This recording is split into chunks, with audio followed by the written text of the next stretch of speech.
In honor of the Super Bowl, I'm going to be ranking the different backs in football. At the bottom is going to be defensive back. It's nothing wrong with the term necessarily, it's just a bit too generic for my taste. It doesn't tell me enough about you.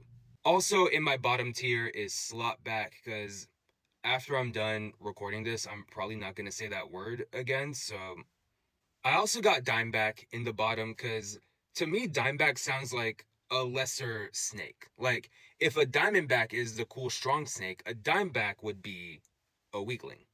Coming up to the mid tier, I got Nickelback, and while it does lose some points for sharing a name with a band, that's not really the reason why it's at the bottom of the mid tier. It's more that I've always felt that Nickel hit a lot harder than Nickelback, and if I'm ranking backs, that's a problem. Also in a mid tier is Halfback, because Halfback to me sounds like half ass, but for people who don't cuss, right? Like it's half backed, it's not well supported. Also here in the mid tier is H-back. I don't think H-back sounds bad, but it's too similar to halfback, too much potential confusion, so it's here. I also got wingback in my mid tier. Yes, you're probably more likely to hear this in association football than gridiron football, and yes, it's also the name of a type of chair, but I like the word. There's a quickness to it, there's an airiness to it. And at the top of the mid is cornerback. Cornerback is really good at what it does, but there are other backs that just hit harder for me. Now, getting to the top tier, I do have tailback here because tail already suggests being in the back. So I like how a tailback is doubly back.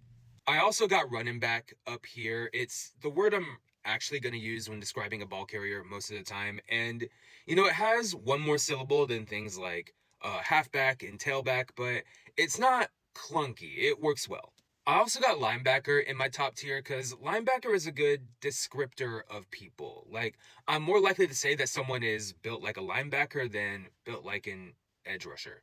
Also, up here in the top tier is quarterback, also because it can describe people well. Like, it's a lot of leaders you can call quarterbacks, or if you're in charge of something, you can say you're quarterback in the situation. Is great. And my top spot goes to fullback. And there are actual football reasons for this one. I've always been enamored with the fullback position. I always love and support a fullback. But also, if a halfback kind of sounds like half-assed, fullback kind of sounds like full-assed, right? Fullback sounds like it's ready to go. It's good. It's full-backed.